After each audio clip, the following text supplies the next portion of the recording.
இப்ப 16 வயசுல கல்யாணம் பண்றீங்க, மேரேஜ் வந்து லீகலா செல்லுபடி ஆகாது, வீட்டுல பிரச்சனை வந்திருக்கும், எப்படி ஃபேஸ் பண்ணீங்க? அதான் போய் 6 மாசம் உள்ள உட்கார வச்சால. எங்க ஜெயிலியா? ஜெயில கேஸ் ஆயிடுச்சு. இவங்களை கூட்டு போயிட்டு எங்க அம்மா கால விழுந்து எங்க அம்மா தாலி எடுத்து கொடுத்து கல்யாணம் முடிச்சாங்க.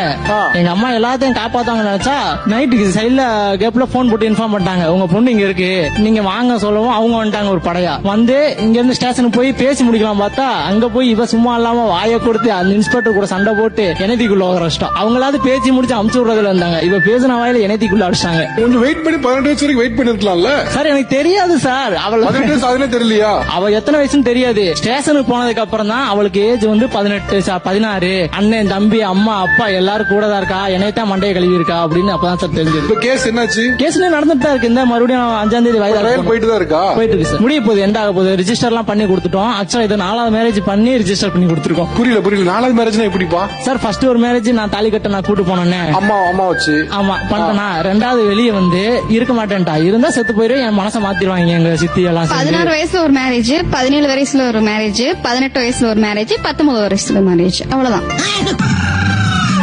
அடுத்த மேரேஜ் எப்போ? அப்படின்னா ஒரு வாடகை வீட்டுக்கு போனோம்.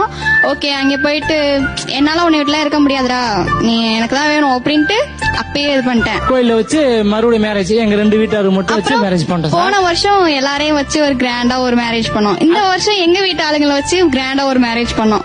ஒத்த ரோசா பிள்ளைய ரொம்ப அற்புதமா வளர்த்திருக்கமா நீ. சும்மா இது எல்லாமே சும்மா.